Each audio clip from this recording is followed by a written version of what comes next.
I'm Mike Dollar. I'm Brett Peter. We are here today with Carolyn Schofield, candidate for McHenry County Board District 2. District 2. That's why you just let her do it. Well, you got to give her a little bit of an introduction there, Brett. Come on. I know. All right.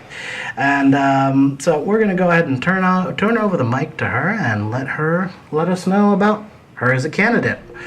So, first question, I guess, would then be, let us know about yourself and what motivated you to run. Great, thank you. Well, thank you for having me. Again, I'm Carolyn Schofield, running for McHenry County Board in District 2, which covers most of Crystal Lake, Lake in the Hills area, a little bit of Cary.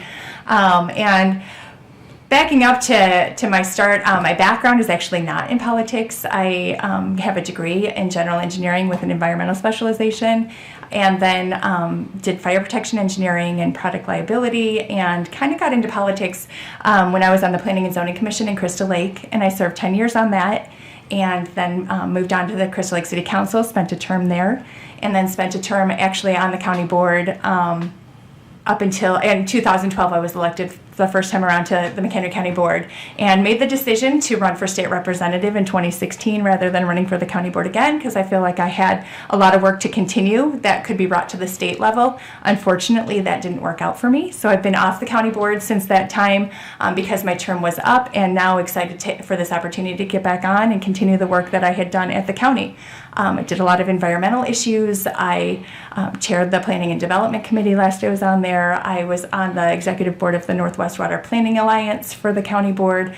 I continue to serve as the Chicago Metropolitan Agency for Planning McHenry County representative, and I am vice chair on the CMAP executive board, so I continue to do work with that. I also have continued to do a lot of work with the Metropolitan Planning Council on behalf of the Chicago region, and really McHenry County is getting a seat at the table now in that region, so I've just been staying involved and feel like I can offer a lot back to the county, not only in the environmental end, which I did before, but also continuing on the regional level as well with planning and development and environmental issues. Those are kind of my passion areas. And I just think I represented people well, and I got really good feedback the last time I was there, so wanted to just continue in doing that. Outstanding. I mean, that is quite an impressive resume. So, get any follow-up questions about that? I think it speaks for itself. Yep. I have a lot more I can pull out of you. I have a whole list of everything. She's now reaching into her bag and pulling out her CV. Whatever you want to talk about. It's I forget time, everything so. I did. I mean, I do. I forget all the committees I've chaired and everything did along the way, because I had a very busy 4 years there. So, outstanding. So, Brett, I think you've got the first actual question. All right. Now, would you have any conflicts of interest while on the board? not at all. Right now, I actually substitute teach. So I have been home with my kids and just volunteering and doing little political things here and there, and just kind of naturally evolved into where I do more community work. Do not have any real professional work that would be in conflict with this, as I'm in the school system, so I don't anticipate that being one. In my family, my husband is in his own thing, works for his own thing, does not take an interest in politics whatsoever, so we definitely separate those two areas, so no, I would not. All right, that's pretty straight cut and forward. You get nothing to follow up there? We're good. No, that's pretty, yeah. Anything else, or can we move on to the next question? Yeah, good. All right. So, what are your thoughts on cutting the county board down from 24 to 12? Oh, by the way, they just changed that. It's going to be 18. 18. Yeah. I just changed it in the notes. Sorry. You were supposed to do that beforehand. I know. Anyway, so it was cutting the county board down from 24 to 18. Well, and an interesting thing on this one is I actually chaired the reorganization committee, and back in, it was either 2013 or 2014, we looked at this very issue because I feel like cutting the board size, I'm very supportive of it. I think there's a lot of people there, there's a lot of opinions, and a lot of work doesn't get done because of it. So I am a supporter of definitely cutting the board size. When I chaired the committee, we did have a few meetings where we tried to get many individuals involved. I put out a report afterwards and provided the reorganizational committee now with that information. what the biggest thing that we discussed that we could not come to a conclusion on was the number. Some people didn't want change at all, felt like 24 was maybe a good number because of representation, but a lot of people agreed that cutting the board size is definitely a positive direction. I felt going to 12 is fine and good, but if people are doing the job and doing it well, 12 people can represent really well. Other people maybe have not had the best representation and feel like they need more than one or two people representing them, so they wanted a higher number like 18, or some even felt 24. The only issue that came up with going down to 12 is some of the people that actually sat on that committee felt there needed to be an increase in the salary. And that concerned me because I feel like it doesn't need to have an increase in the salary because you're going to 12. I don't feel like the workload necessarily needs to be more if you're doing the job right to begin with. So I would be weary if they're going to 12. I'd be concerned about that increase in pushing for a wage increase there, because I don't think I'm supportive of 12. I'm supportive of 18. I like the multiple member districts more so than single member districts. I don't know that one answer is better than the other. I think it's headed in the right direction either way, but I don't think that there should be an increase in any type of pay to go along with that, because I think a reorganization of the committees, a reorganization of the way the board does their business can actually keep the time down to a manageable amount of time and be effective. If you're a good board member, you can do it in whatever amount of time that you would, whether there's 12 or 24. I didn't know that there was talk of increasing the pay along with that. That just seems. I don't know if there is now. Kind of going backwards is the whole reason why you're cutting it down, right? Well, not only that, but it's like just because there's less people on the board doesn't necessarily mean that your workload increases. And that was the comments we did get from some of the members. Oh, it'll be a full-time job then. Well, it can be a full-time job now. I mean, I was chairing so many committees and did so many. I had the time to put into it, so I put a lot of time. But I didn't expect any more from it, anymore. I did it because I could, and I liked to do it. So it was just an issue that got brought up last time that I found concerning. Right. I mean, I don't mind them raising the pay if it goes to like a full-time job type status thing. But, I mean, really, it's county board. Yeah. You're not. Yeah. I mean, it's not like Chicago. You're not dealing with millions of people. You're dealing with a few 100,000. Just a small side, and we'll get back to the question in a moment, because here's the biting comments. I'll agree to a pay raise for the county board when we finally get everybody to vote to approve prevailing wage. I think they were pretty close last time, though. I don't know about the last time. I don't know about this year. I know last year was pretty close. This year I think was pretty close, too, again. There are a few. I think you're never going to get them. Yeah. I don't think I got any other follow-up questions other than surprise that we need a pay raise along with that. No. The other, like I said, I just found out about the 18 because they just had an ad hoc meeting about it. Was it last week? Yeah, something like that. Yeah. So yeah, that's because they were talking about numbers too before, and they didn't come up with one until just last week.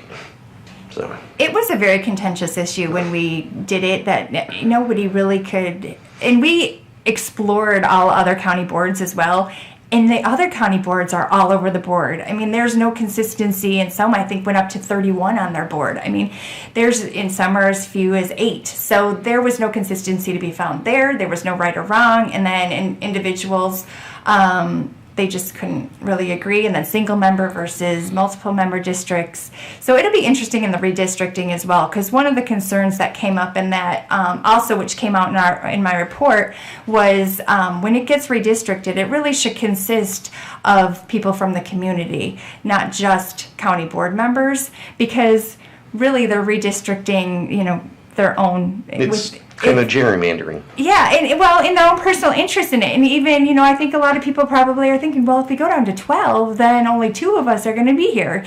And people shouldn't be thinking like that. You should do it for what's best for the county, not what's best for the individuals there. So there were a few concerns that popped up, but the recommendation that did come out of that was that hopefully they will take that one, that you've reached beyond just the county board, and maybe we recommended former county board members be involved in that decision, as well as members of the community that are familiar with the process. All right.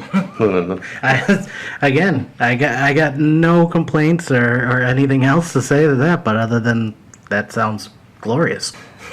All right, now next question. What are your overall views on consolidations of the voting and of the townships? Again, I chaired that committee, so of the voting, do you mean... 1,000. I did a lot. Do you mean on the voting end of it, though? Do you mean with the precincts? Precinct consolidation. Precinct consolidation. So two completely separate issues? Yes. I'll talk about township consolidation first, just because fine. that is so near and dear to me, and I dedicated 6 months of my life to it, and actually the past 2 years as well. So I did chair, I don't know if you're familiar with that or not, but the Township Consolidation Committee back in 2015. And I did spend 6 months researching the issue. The reason I chaired it, I'll give you a little bit of history, which not many people know about that committee. Do you mind if I take up the time? Go ahead, it's your time. Because the evolution of that committee was there was a citizen group. I'm not sure how familiar you are with that. A citizen group came to the county board asking for a map that they had created and to take that forward to the county board to vote on that consolidation. And they presented this map. And they had a binder of information. And Joe Gottemeller at the time was the county board chair. And he said, well, I'm not going to put this right on there, but I will do a task force to look into this. And he asked me to chair it. A couple other people had encouraged me to chair it because I was really neutral on this issue. I did not, I live in Grafton, and at the time Grafton was not, you did not want to admit you lived in Grafton at that time. So I didn't have an opinion one way or the other on townships. So I said, great, I love information, I love learning, I will chair this. It consisted of people from the county board on both sides of the issues, as well as citizens on both sides of the issues. But we were to take that specific map and see if that was what we wanted to do. And the more we looked into it, actually they presented the numbers, which I don't know if you read the paper, and there was a letter to the editor in the paper the other day presenting the same numbers that were presented. And so during that, I had asked that side to present those numbers to us. And they couldn't. They said, no, that's just how they are. They could not present any mathematical equation, analysis, anything that went along with it. So then as we explored and started actually collecting the information, realized there were no two townships that were alike, no two townships operated in the same way, and they couldn't just be easily consolidated because when it came then to the levy, the way that the law was written at the time was that you had to combine the levy and then divide it by 2. So one was always going up and one was always going down. So you were basically raising taxes for 50% of the county. And they insisted that go forward for a vote. I said there were solutions that could be done to make consolidation easier and more fair and actually have government efficiencies to it. But that was not the way to do it. And when it came to a vote then, the majority agreed that was not the way to do it. And we did not want to present that to the voters because of the fact that it was going to raise taxes for 50% of the county. And I don't need to go to a referendum to ask my constituents if they want their taxes raised. They don't. So the concept of consolidation, I support, but the concept I support beyond consolidation is government efficiency. And I have actually continued that work. The work we did in townships, on our task force, we actually had worked also with the lieutenant governor who was doing her task force at the same time. They had incorporated 3 of our recommendations into their report, and legislation changes have since been made. 1 or 2 of those have been actually formed into legislation and made it easier for consolidation to occur. There are ways to do it. The ways that were presented were not the correct way. And I've continued work through CMAP and through Metropolitan Planning Council. I've sat on an advisory committee on municipal capacity and then also on an implementation committee for municipal capacity. And we're actually talking more about government efficiency now and shared services, finding that's really where you're going to see savings. If you can make your government more efficient, start sharing services, make it easier to share services, things like intergovernmental agreements. We're developing templates for those. We're finding assistance into municipalities to become role models, and then using that in other municipalities where you can actually start seeing savings. Consolidation may be a result of that, because what might actually happen is so many municipalities are sharing services that they may not actually be needed anymore. So it may come along with it, but I think this name of consolidation, consolidate to consolidate, is not a positive thing. Being efficient and actually sharing services to save money, that's the best way of doing it. So we're working on MPC like that, but better than that is actually the county, through CMAP, there's the local technical assistance grants that we do, and we offer municipalities, counties, or government organizations funds or staff assistance to, it's kind of a grant program, and they propose a project. And so it must have been a year and a half ago, I had come to the county because I knew they were actually holding meetings with municipalities, and they were having monthly meetings through the McHenry County Council of Governments and the county, and they were rotating through. Like, they would have the police departments meet, and then they would have public works departments meet, and they would all kind of just discuss, like, how can we be more efficient? How can we share our services? So McHenry County was already doing it. So I came to the county and I had said, well, why don't you apply for an LTA grant? Because now CMAP will actually give you some staff assistance, and I think you can be a role model for the entire region.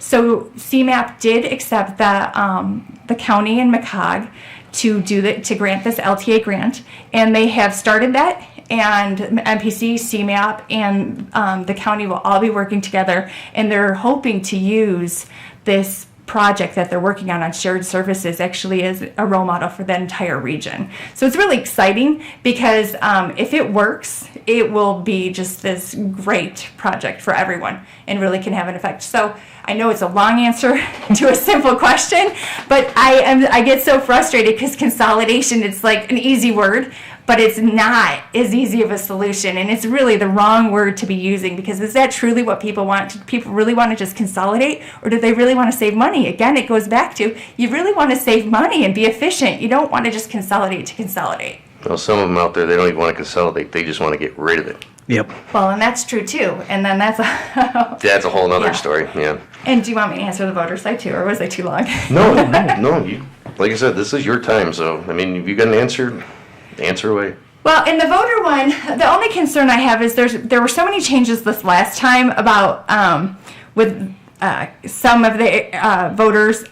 Polling places already being consolidated. So to take another major step after not really understanding the effects of the last one is just a little concerning. I really appreciated the fact that some of those were taken out of the schools, because actually years ago some of the local schools in Crystal Lake did come to me and ask me to go to the clerk, and at the time I went to the clerk because their concern was safety. So really taking some of those out of schools, I didn't have a problem with that consolidation effort, but now having another one on top of there and not really fully understanding the effects of that first one yet is just a little concerning. So I think we need maybe a little more time on that one. All right. So, if I may, I'm going to kind of follow up a little bit on the consolidation thing. So there's particularly one individual who will remain unnamed, he who shall not be named, up in McHenry Township here, that has convinced the rest of the McHenry Township Board to send a letter, basically to the rest of the townships in an attempt to get them to start talking amongst each other to consolidate. And at last month's meeting, he said something about consolidating down to 4 townships in the county, 4 quadrant townships, with no study, no nothing going on. I mean, that speaks exactly almost to your answer there, that there's no real good answer. There's no study. There's no not to just numbers. Do it to do it. Anyway. Yeah. Right. And it's an individual that I worked with before, a few years ago. And I'm just concerned about these, let's just do it. Let's just cut these down to 4. Townships do serve their communities. There are areas within townships that don't need to be served by another layer of government. I get that. Like, if you could create a Crystal Lake Township and make it coterminous and abolish it, great, because you already have some services met there and you have overlapping services. But you can't do that. You can't do it because, one, the state doesn't allow you to create a new form of government, and there's about 4 or 5 different townships within that one municipality alone. And I believe almost every municipality within McHenry County is served by multiple townships.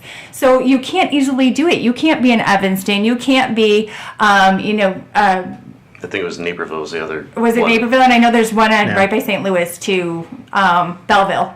Yep. They did it as well. Easy. If you could do that, there's only 8 in our state. That was one of the laws that was changed on our recommendation. No brainer. Coterminous townships, if they want to take it over, fine. Eliminate that township. That I think is a no-brainer. We can't do that in McHenry County. So to just do it without analysis, without statistics behind it, without showing that there's actually going to be capable of covering the services that really the residents expect and need, to do it blindly doesn't make sense. Yep. As a small side note, I'd love to, whether or not you get elected to the county board or anything like that, I would love to invite you back to just talk townships. I would love it. We have our resident township expert. I know. Like, there's so much information there. Oh, yeah, It's that's not the- a whole lot out there. that's- It's the problem. I have a ton at my fingertips in there, but it doesn't. There's not an easy way of putting it in a headline, so No, it doesn't that's get out another there. reason why we're doing this, because people, you can shove a plug in your ear and listen to us while you're walking to work or whatever it is and get some information in your brain hole. Yeah. Brain hole. Yeah, the brain hole. My turn. Mm-hmm. My turn. Unless you got any follow-ups. No, All I'm right. good on that. We're good. What's your position on privatization talk of Valley High?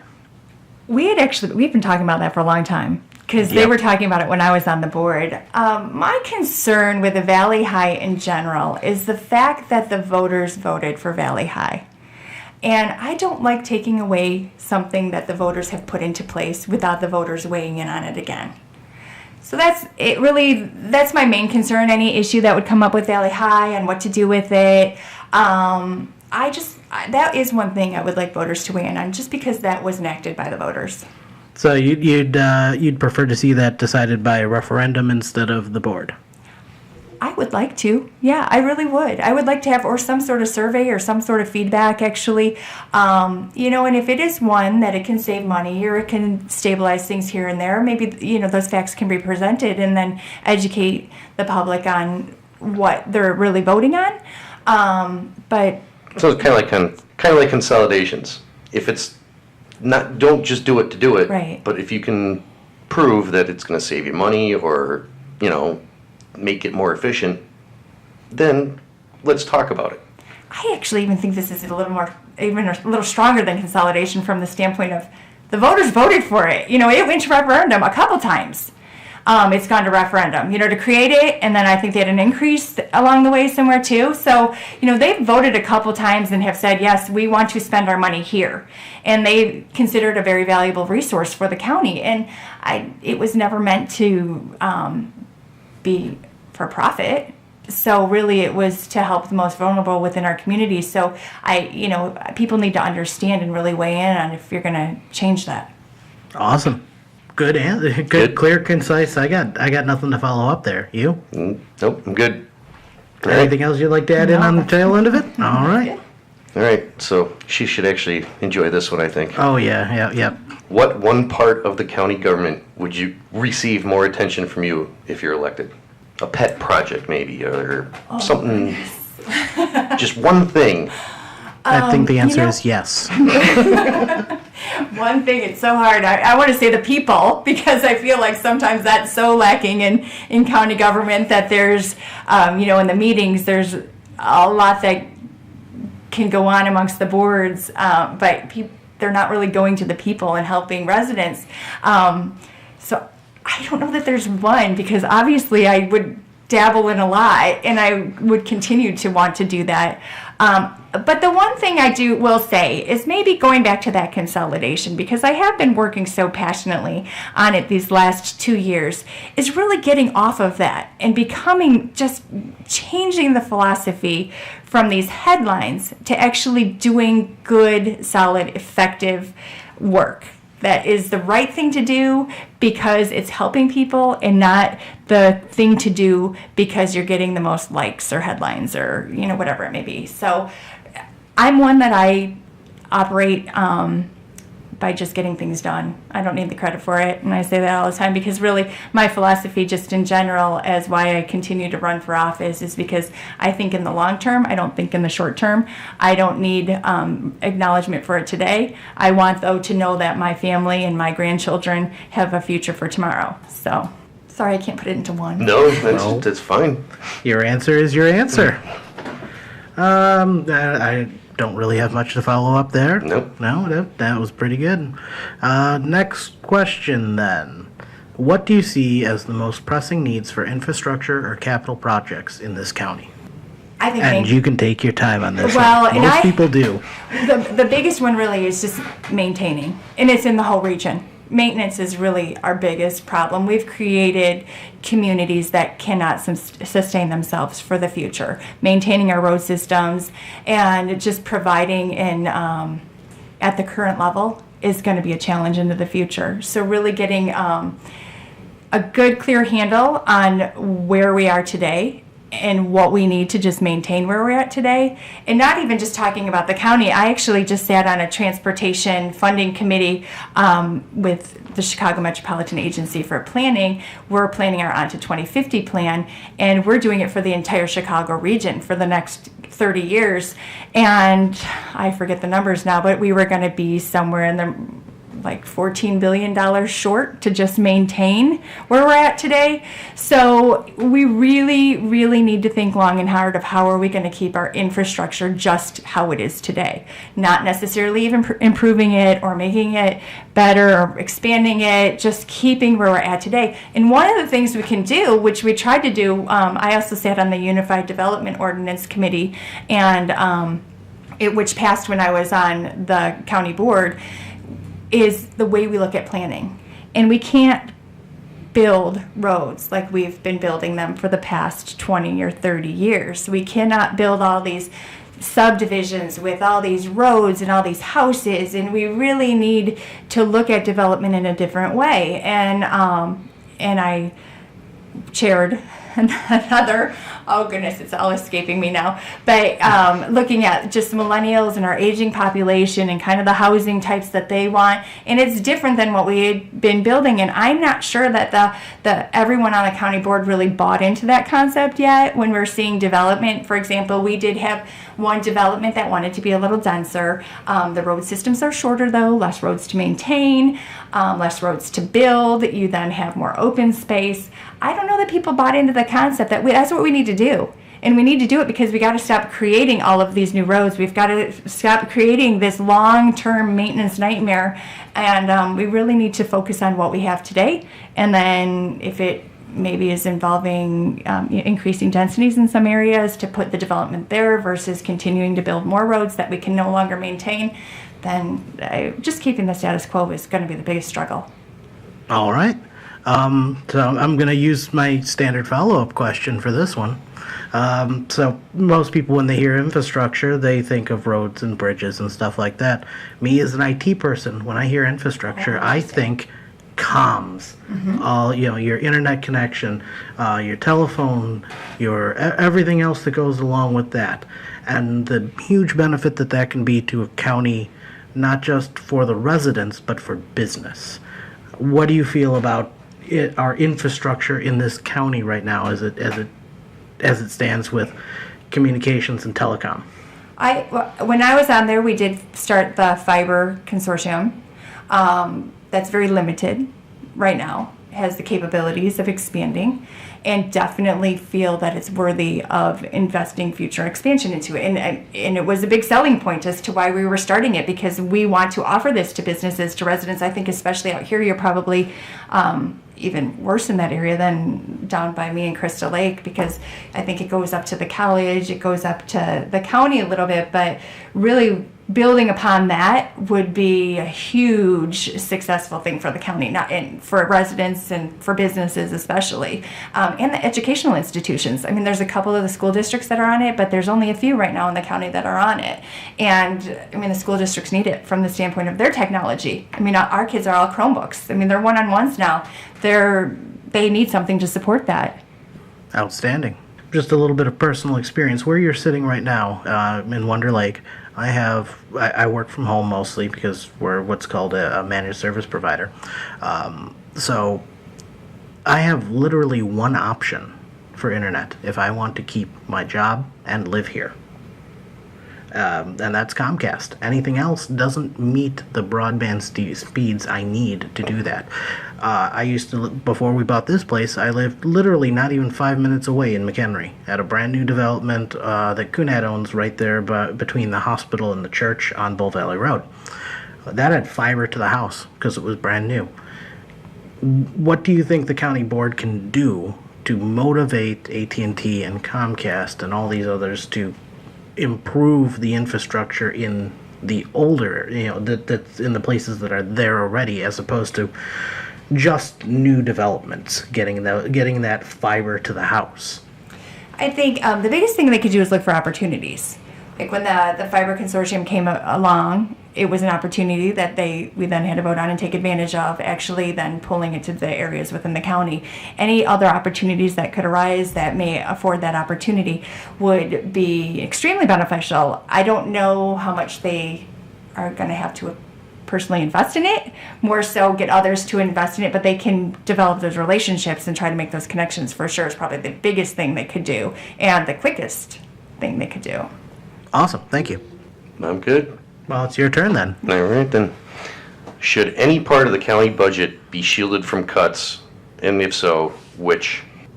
The first thing that comes to mind is public safety. I mean, but I don't know exactly where because the sheriff's department operates, their own budget, but it's shielded in a certain way because then they, the department, the electeds under, they get a budget, yes, but then they can really do whatever they want with that budget. So I don't know that it fully would shield certain areas within that, but public safety is probably the one area that is the biggest concern if you're to cut, and not knowing the effects of that.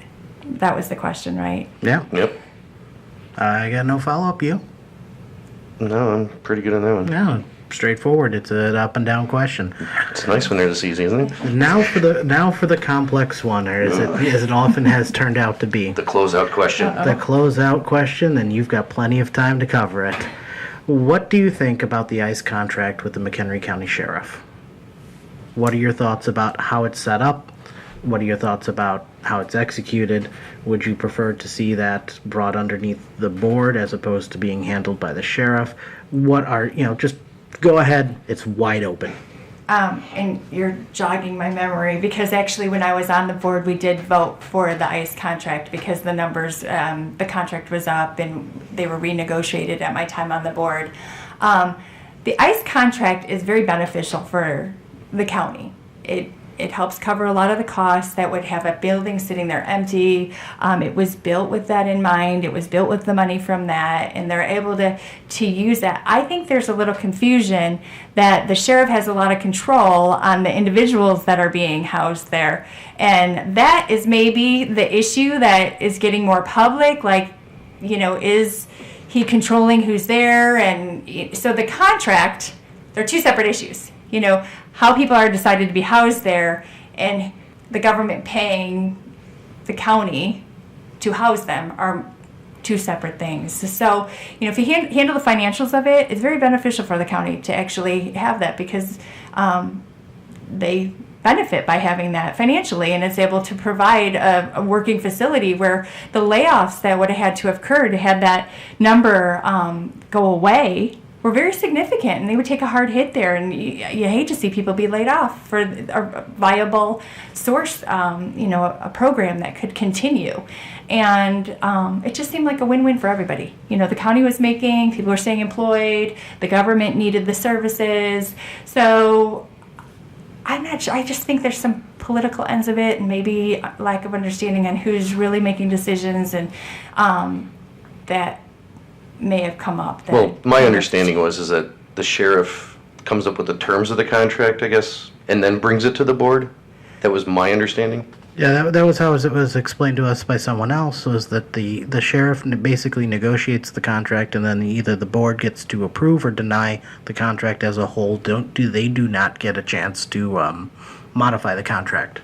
No, and as I recall, when we were doing it, and this is again years ago, And I even think it was more the government came to us with the contract, So kind of like pretty much like they had a standard contract kind of thing. Yeah, because I think at the time even the numbers that we were looking at that were significantly higher than where they were able to even go in Wisconsin. I think they had a facility they were using. So we struggled and did a lot of back and forth in that contract to keep that contract because of the fact that they were just going to pull it and go somewhere else. And then we were looking at a significant number of layoffs because of that. And we really didn't want that. So I'm not sure. I don't recall the sheriff being really involved besides facilitating what the government was giving them and coming to the county board. I remember it being more about like numbers within the contract, how much they were going to charge for the different programs and how they were going to handle transportation and things like that, but not really decisions on who or anything like that. So I'm not sure what specifics they're talking about the sheriff would have control over, because I just remember it being kind of more about numbers. Well, that's where I was kind of confused, because like I said, we were told was that the government and the sheriff were doing a thing, and then he just came to you with the paper and said, "This is it. Do you want it or not?" That's how we pretty much were.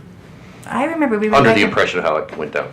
Yeah, we were given a pretty significant presentation. I do remember on where how money was playing out, and it was a lot about where the money was going. When you were on the board, was that when the contract was initially signed? That was the first contract? No, the initial one was in '05, right? It was when it was up, so it must have been a 10-year contract. Yeah. So I'm guessing it was when it was being renegotiated. So the initial one was for the building of the facility and had the whatever monetary number associated with it. So it's a renegotiation of the new number to actually cover the true cost that they now could evaluate that it was up and running. So we were renegotiating that cost.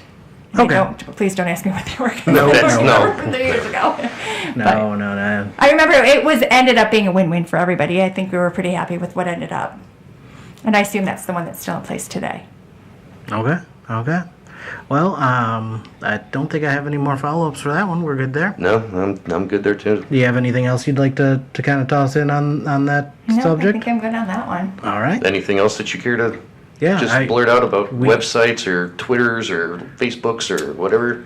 I do have a Facebook, but my Facebook right now is probably more just a lot of community information. But I have a community just under, oh my gosh, I think it's just under my name, Carolyn Schofield Community Activist right now. I've kind of been back and forth between the political end and the community end, and I'll be ramping it up for the political end soon too. But, I do this because I love the community I live in. And I want it to stay the way it is for me. I want it to be that way for my kids. I would love for them to stay here, and the more I see politics unfolding, the more concerned I get that they're actually going to stay here. And if I don't continue to do it and try to change it, then I feel like, I give up all hope. So that's really why I just keep doing it, because I know I have something to offer, and I've learned a lot along the way and want to continue to share that and acquire more. All right, and double check your Facebook, send it to us, and we'll make sure that we get a link to it underneath the video, so that people can go ahead and just click right on in it. Great, thanks. Yep, and then I think we're done here. I'm good. I think we're closed up, unless there's any last minute closing statements. I think I'm good. Thank you so much again for having me. It's a great opportunity to talk about all the different things I have. So yeah, it was great. Awesome. Well, thank you for coming out. Not everybody did.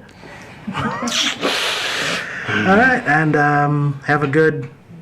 Oh, I didn't do it this time. You saw me side-eyeing you. Yep.